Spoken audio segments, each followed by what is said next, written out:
So, but the habits you develop, and I go back, the other thing is have the right heroes. I mean, I've always been lucky in that respect. And if the people you look up to are going to form your vision of what the world, how you want to be in later life. And I'll give you two pieces of advice. I'd invest as much in myself as you can. I mean, you're your own biggest asset by far. I mean, you've got all kinds of potential. All the people in this room, you're lucky to be in this country, gotten a good education, but most people go through life using up a very, very small part of their potential. And so anything you do that invests in yourself, that's the best investment you can possibly make. And then I would follow my passion. I mean, whatever turns you on. I was lucky. I found something early that turned me on. But you don't want to take a job just for the money.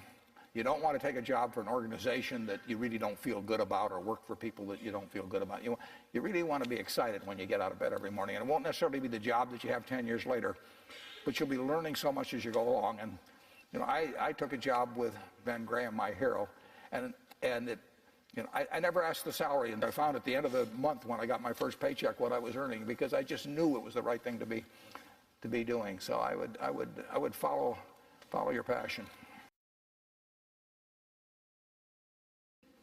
The worst investment I ever made?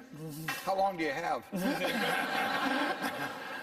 Well, I've made some very bad ones, but that doesn't really bother me. It may bother the shareholders, but that's another question. You're going to make mistakes in life. I mean, there's no question about it. You don't want to make them on the big decisions, who you marry and some things like that. So there's no way I'm going to make a lot of business and investment decisions without making some mistakes. I may try to minimize them.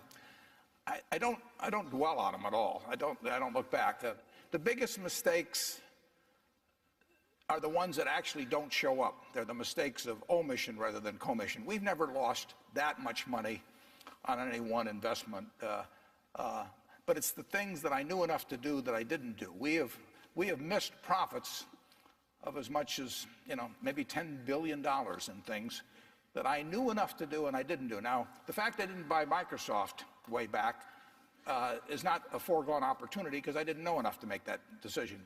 But there have been other investments where I did know enough to make the decision, and for one reason or another, I either didn't do it at all or I did it on a small scale. I was sucking my thumb when I should have been writing checks, basically.